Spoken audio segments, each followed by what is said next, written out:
En esta oportunidad nos visita el periodista Tito Pantoja Hernández. Bienvenido, don Tito. Muy buenas tardes. Buenas tardes, Cristian. Buenas tardes, Cristian. Buenas tardes a todos. Estamos por internet y llegamos a todo el mundo. Así es, el día de hoy ya renunció a la gobernación regional de Trujillo o de La Libertad el señor César Acuña y se presta a ser candidato a la presidencia de la República. Ahí los otros candidatos que se están dando duro, se están sacando los trapitos al sol. ¿Qué lectura nos puede hacer en cuanto al sistema político nacional? César Acuña tiene un doble trabajo. Uno es conseguir votos para tentar la presidencia, pero lo más importante es conseguir los votos para que no sea borrado del registro electoral. La ley señala 5%, es la valla. Si un partido político participa en una elección como la que se viene en abril y obtiene menos del 5%, es borrado del registro electoral. Todas las encuestas colocan a Acuña debajo de ese límite, o sea, su primer esfuerzo tiene que ser eso. Por eso en algún momento se especuló de que Acuña tenía una clara política de alianzas. Se dijo incluso que podría estar buscando aliarse con Pedro Pablo Kuczynski. Sin embargo, la ley también es dramática en eso. Si el límite es 5% y tú haces alianza con un partido, tu límite ya no es 5 sino 6%. Si hay otro más en la alianza ya no es 6 sino 7%. Esta nueva ley es cruel para las organizaciones políticas pequeñas, ¿no? Así es. ¿Y cómo ve las candidaturas de Alan García, de Keiko Sofía Fujimori, de Alejandro Toledo, PPK, bueno, los cuatro que están en primera lid? Bueno, las encuestas son bastante interesantes, porque cuando la pregunta es ¿por quién votarás?, sale Keiko llegando incluso cerca ya del 48%. Cuando tú preguntas ¿por quién votarás?, García saca una cifra más o menos por el 10%. Cuando tú preguntas ¿por quién votarás?, Pedro Pablo Kuczynski sale más o menos por el 12%. Cuando tú preguntas ¿quién cree usted que va a pasar la segunda vuelta?, lo colocan en primer lugar a García y en segundo a Keiko. Cuando tú preguntas ¿quién cree usted que ganará?, hay un empate entre García y Keiko. Eso revela las limitaciones de una encuesta para ver, para avisorar el panorama político y la votación a futuro, ¿no? Así es. Tanto Keiko, si bien es cierto, no ha gobernado, pero su padre ha gobernado, pero tiene la misma política, ella ha sido la primera dama, Alan García también, y son gobiernos cuestionadísimos. Ambos, bueno, PPK también ha sido cuestionado porque ha sido primer ministro, Alejandro Toledo también, porque los acompañan una serie de delitos que habrían cometido en todo caso sus partidarios. ¿Qué comentario le merece, bueno, mi querido? Mira, yo siento curiosidad por ese tema, lo hemos conversado, analizado con mucha gente, porque es sintomático que siendo o habiendo sobre el gobierno de Fujimori tan graves acusaciones, su hija esté en los sondeos que se hacen y encuestas en primer lugar. Que se hable y se cuestione tanto a Alan García y en otro tipo de encuestas él está muy bien, se puede decir. Lo que pasa es que a veces los periodistas y los analistas políticos confunden y confundimos lo que tenemos en nuestra cabeza y lo que tiene la gente en su cabeza.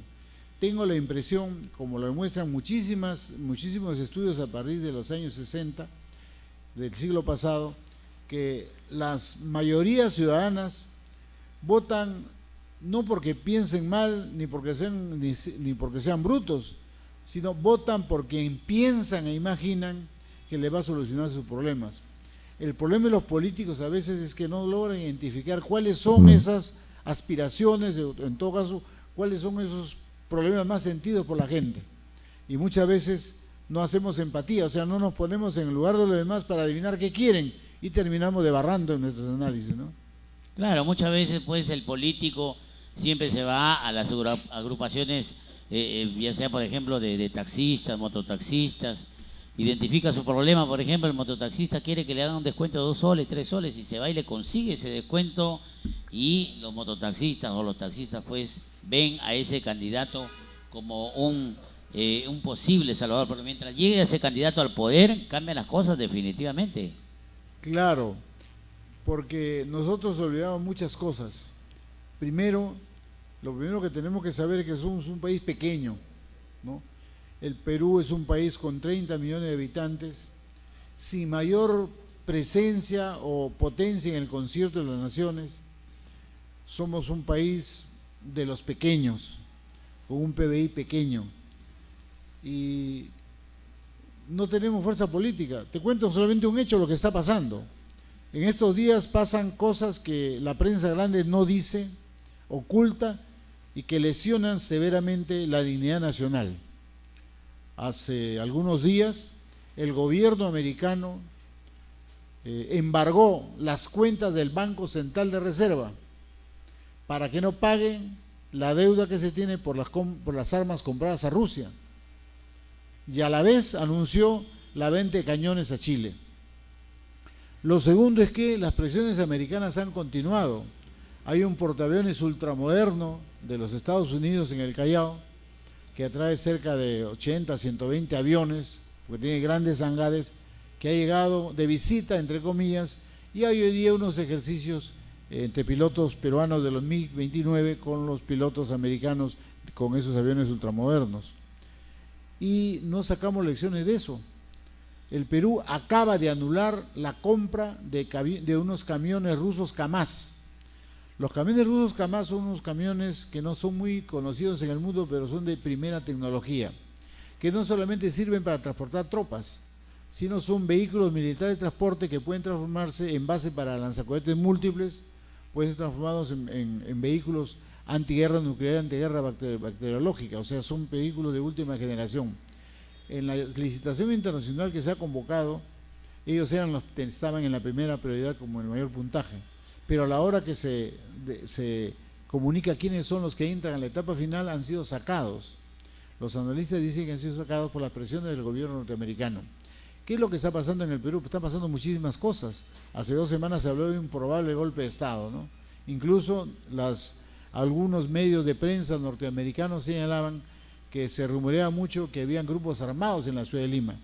Y los días subsiguientes, los helicópteros del ejército volaban a ras de los techos de las casas y de los edificios en toda la madrugada durante 4 o 5 horas, creando zozobra en Lima. En consecuencia, hay cosas que están pasando que revelan pues que somos un país en el cual el presidente no gobierna, gobiernan los grandes grupos, los 6, 7 grupos monopólicos de la economía peruana, que son los que ponen pues los presidentes y sacan los presidentes, ¿no?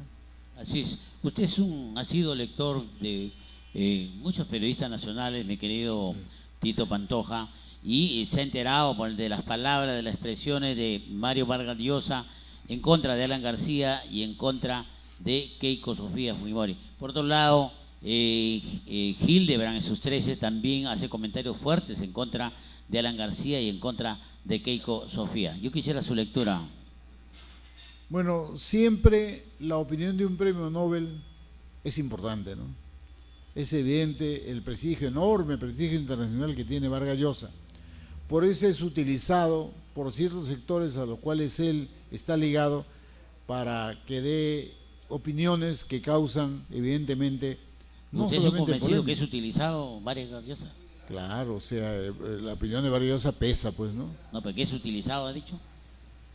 No creo que sea utilizado, o se deja utilizar o está de acuerdo, pero ojo, Vargas Llosa ha seguido la ruta de mucha gente de izquierda. Vargas Llosa fue militante de la Juventud Comunista y justamente su responsable, que se llama, cuando uno milita en un partido de izquierda hay un responsable, que es un adulto que te adoctrina, te aconseja, te guía. Su responsable es el señor, el papá de Ollantumala, fue su responsable, ¿no? Entonces, de ahí él estuvo ligado a la izquierda cuando estaba en San Marcos, pero cuando llega la fama, cambia de rumbo, ¿no? Incluso tuvo un duelo a puñetes con Gabriel García Márquez, el fallecido Gabriel García Márquez. Por ¿Y en el faldas. caso de Hildebrand, también cree usted que tiene intereses? Bueno, Hildebrand es un periodista conocido, ¿no? Muy conocido.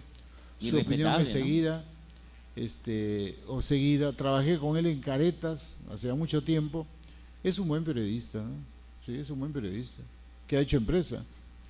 Así es. Por otro lado, ¿cómo ve la política local, regional? ¿Usted cree, usted es un convencido de que deben de postular, o sea, sí pueden postular, ¿no?, los actuales congresistas, pero en todo caso, ¿deben repetir el plato? Mira, yo soy un convencido de la democracia, y en la democracia la gente es la que tiene la decisión.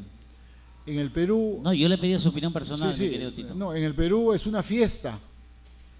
Las leyes electorales se arreglan de acuerdo a la coyuntura. Cuando se temía mucho que pudiera ganar ayer la Torre, se puso la mitad más uno, el 50% más uno. La pregunta más concreta en todo caso, ¿han cumplido los congresistas con la región Lambayeque o no han cumplido estos congresistas? Los congresistas no son para cumplir, son para hacer leyes. Al Congreso se va a legislar y a defender intereses. Así es, pero... No se va a conseguir escuelas, no se va a conseguir colegios ni carreteras. Así es. Esa es labor de los gobiernos regionales, de su proyecto de inversión y de los gobiernos locales. ¿Alguna ley que ha favorecido a la región Lambayeque? Ninguna. Por eso, no han cumplido en todo caso. No, pues las leyes son nacionales, no hay que confundir. Por ejemplo, me gustaría a mí una ley que declare de interés regional la construcción de un ferrocarril que vaya de Puerto Eten a Yurimaguas, para engancharlo con el proyecto de ferrocarril Iquitos-Yurimaguas de los gobiernos ¿Usted está regionales. de acuerdo que regalen alimentos, que regalen ropa en las candidaturas? ¿Está de acuerdo, sí?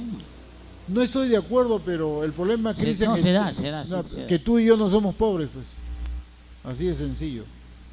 Tú y yo no somos pobres, y te recuerdo que una vez me dijo mi padre, cuando yo criticaba a cierta gente, hijito, tú nunca has estado con la lengua contra la pared. Así, ¿no? Así de sencillo. ¿Usted trabaja en la Universidad Pedro Ruiz Gallo?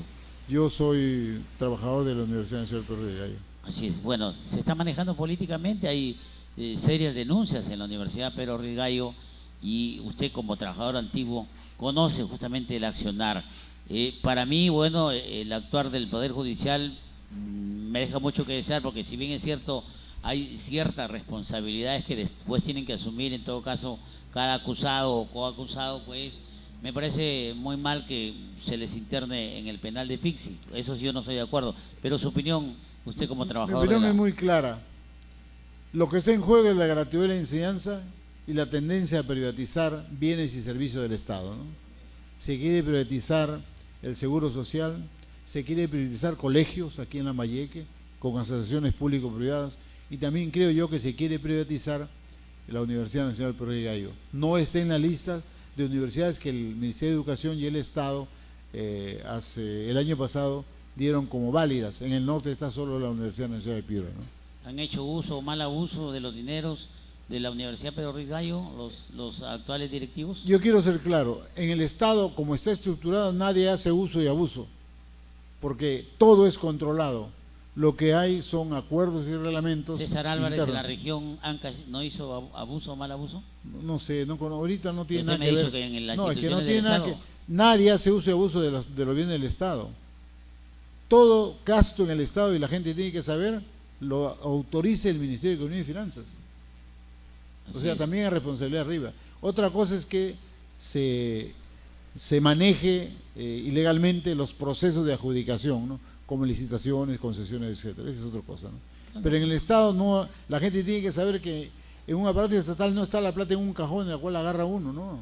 Claro, pero al gastarlo mal o al mal gastarlo, claro, esa es otra o al cosa. inflar, Claro. se está haciendo mal Hay abuso es otra cosa. de Pero, los gastos. pero no hay que olvidar Así. que muchos gastos elevadísimos se aprueban, y todos sabemos que cuando tú vas como autoridad a una dependencia del Estado en Lima, a veces te ponen condiciones. El préstamo te lo damos si le vas a hacer para tal empresa, ¿no? Esa es la labor que hacía Martín Belaúnde Pero hay Veloso. condiciones que no están dentro del marco legal, que muchas Claro, veces efectivamente, se exceden en el Ministerio de Economía. Sí. Ok, muchísimas gracias, Tito Pantoja, Ya por que su sí. presencia. Gracias. Okay.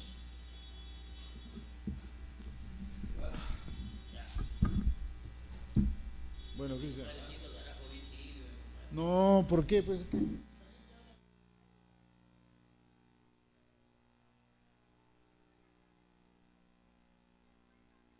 Mis caricias, los años perdidos, mi juventud a tu lado se acabó. Ahora dices, nada soy para ti, malo, malo. ¿Dónde está tu juramento de amor? Mentiroso, caí en tu trampa. ¿Dónde está tu juramento de amor? Traicionero.